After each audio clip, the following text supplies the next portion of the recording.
Hello folks, as you can tell I'm not Chris, but I am here bringing the message for October the 10th.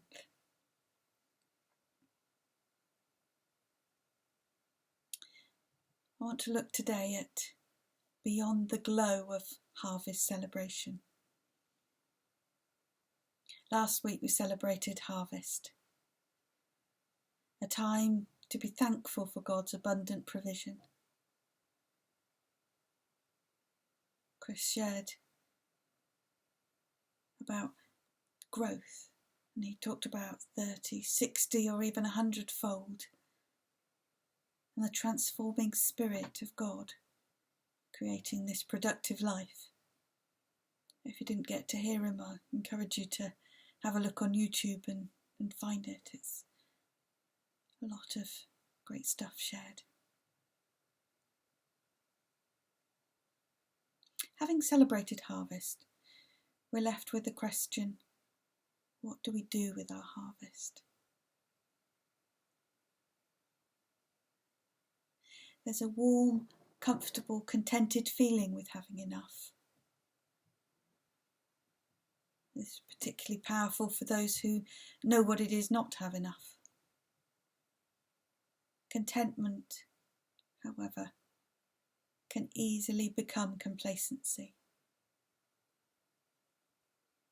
especially if we start to forget to recognise God's provision. We start to take things for granted.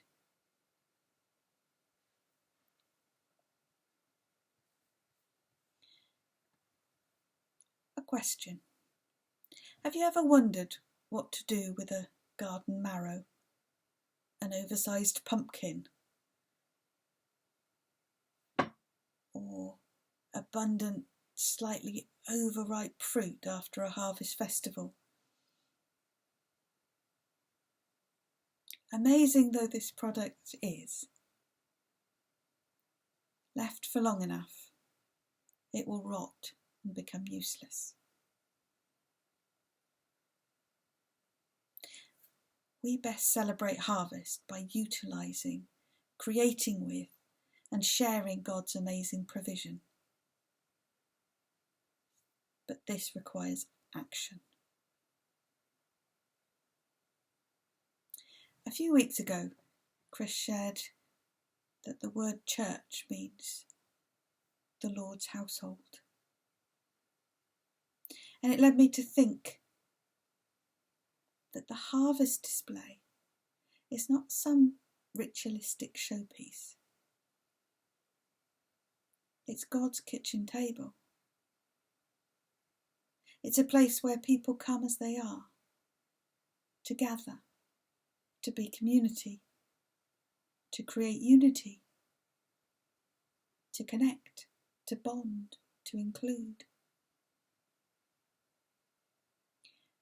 God's kitchen table is not a place of exclusivity. Exclusivity creates barriers, divides, separation.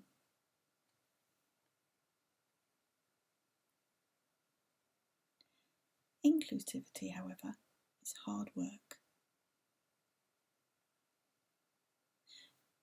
You'll know this if you've ever been at a gathering where it gets a bit crowded, where the noise level goes up so you can't hear as easily, or the food needs to stretch that bit further, or you find yourself no longer sitting only with those who already know you.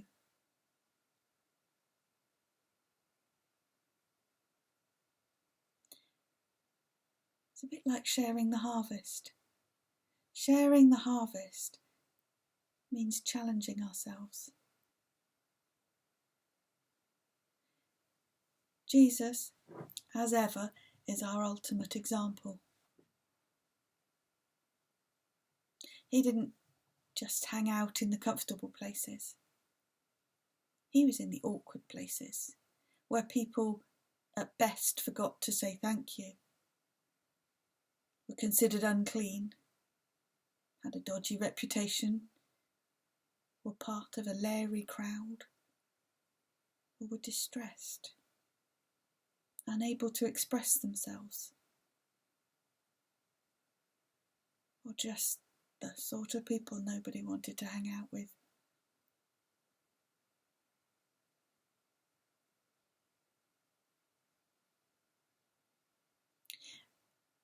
When Jesus was tempted in Matthew 4, the first temptation was to change stones into loaves. This happened after he'd not eaten for 40 days. Jesus responded that it wasn't all about the bread.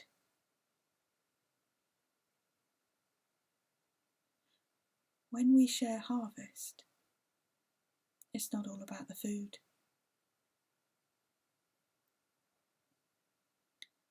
But every word that comes from the mouth of God. How we share matters.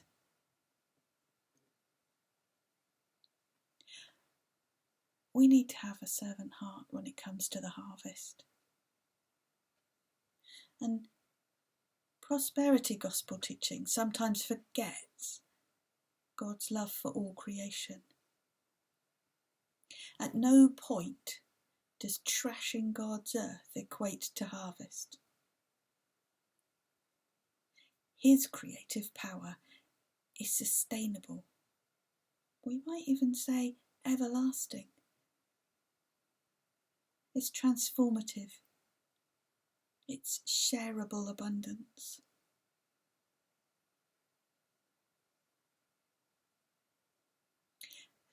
Stockpiling, on the other hand, takes so much energy and absorbs resources, whether it's land to store on, people and equipment to protect the stock,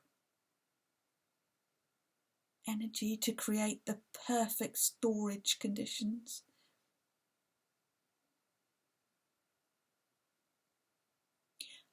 Holding on to supplies, food overstocking, vaccine hoarding, or most recently buying, or perhaps overbuying, fuel, are all versions of what we read about in Matthew 6,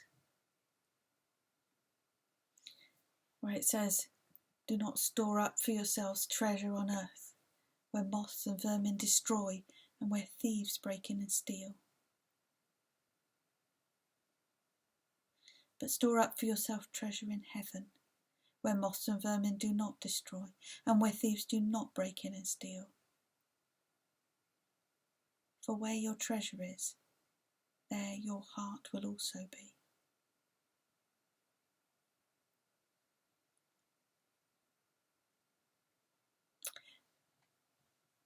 I think we probably all know examples where people or churches or businesses, perhaps ourselves, have held on too tightly to resources, not shared.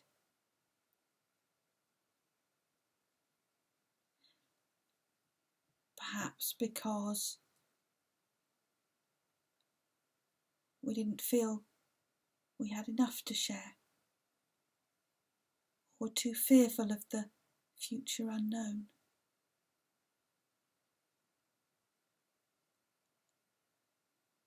It made me think that we're all in danger of dwelling too long on the harvest display and not noticing its decay.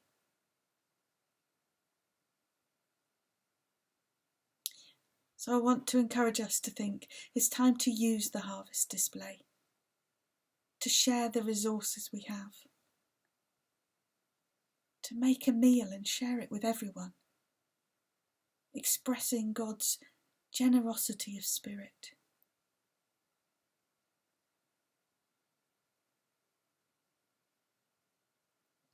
If the harvest display is God's kitchen table,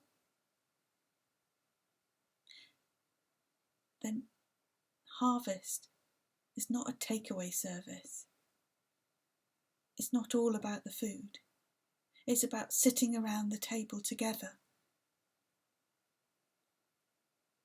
without prejudice or hypocrisy, being authentically who we are. In the reading from Matthew, we read all the nations will be gathered before him. We also read about hard times and people in distress. The times when it feels there is no harvest.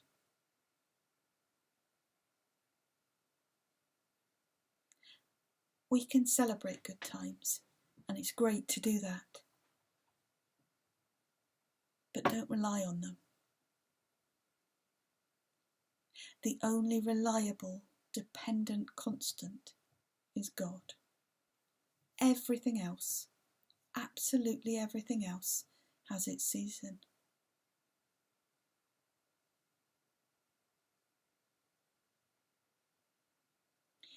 Many of us have been through experiences where there seems only darkness, certainly nothing to celebrate.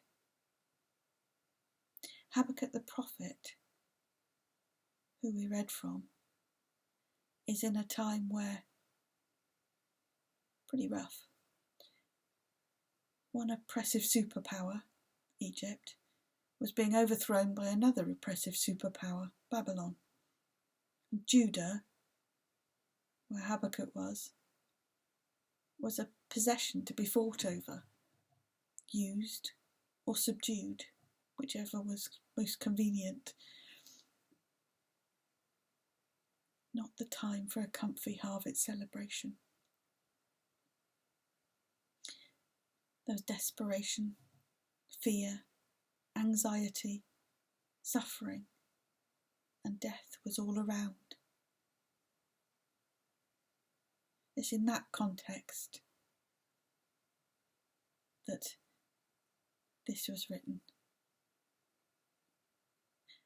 Though the fig tree does not blossom, and no fruit is on the vines, though the produce of the olive fails, and the fields yield no food, though the flock is cut off from the fold, and there is no herd in the stall, yet I will rejoice in the Lord.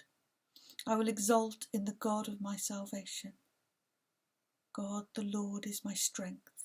He makes my feet like the feet of a deer, and makes me tread upon the heights.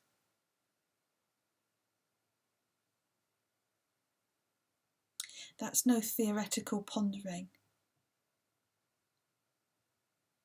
That's written in gritty reality. Makes those words powerful, authentic, an expression of faithfulness that resonates through the ages.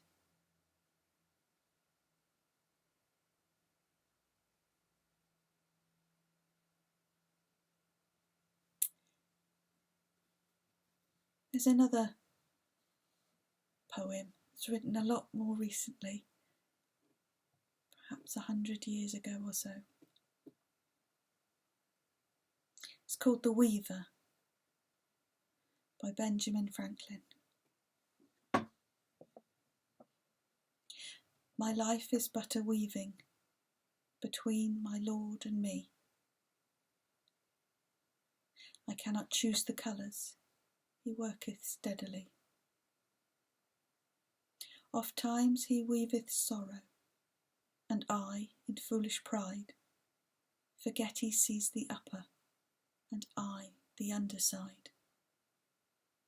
Not till the loom is silent, and the shuttles cease to fly, shall God unroll the canvas, and explain the reasons why. The dark threads are as needful in the weaver's skilful hand as the threads of gold and silver in the pattern he has planned.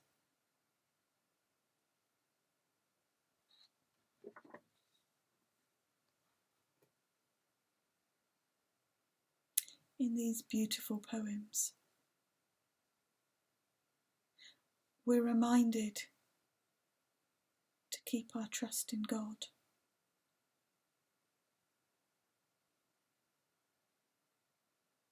And keeping our trust in God during difficult times is a powerful expression of our faith. To rely on God, who was and is to come.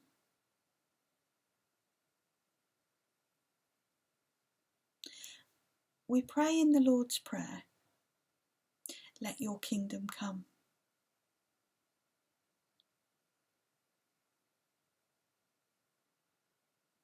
Habakkuk is a book, despite the scene that it's written in, it's a book about God's will for humankind to have life abundantly. And in Matthew 25, we see through Jesus' eyes what it is to love, how to receive the inheritance, the kingdom prepared for us. Not that we can earn it, but we can embody what has already been given.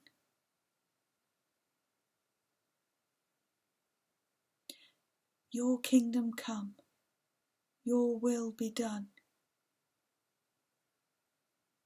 Jesus expresses how we can be part of the good news, to celebrate harvest all year round. And there are so many ways of doing that. Fair trade, for example, is not some fashion statement or movement of the moment. It's kingdom building. Food bank is not just the recipient of your unwanted tin of beans. It's kingdom expression. Supporting a school with printer and paper during COVID restrictions in Uganda is kingdom building. Providing space for refugees to be themselves, like really be themselves, welcome and accepted for who they are, is what Jesus is talking about. A cafe where people take priority over profit and everyone is welcome. That's kingdom expression.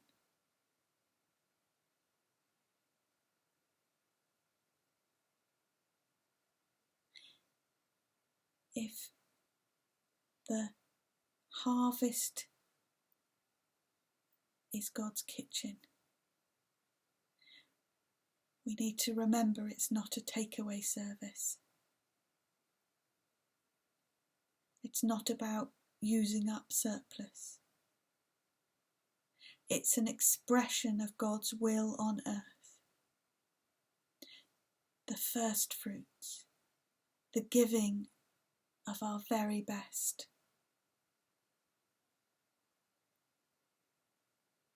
When Jesus was on the cross, this was God sharing everything, creating hope through expressed love.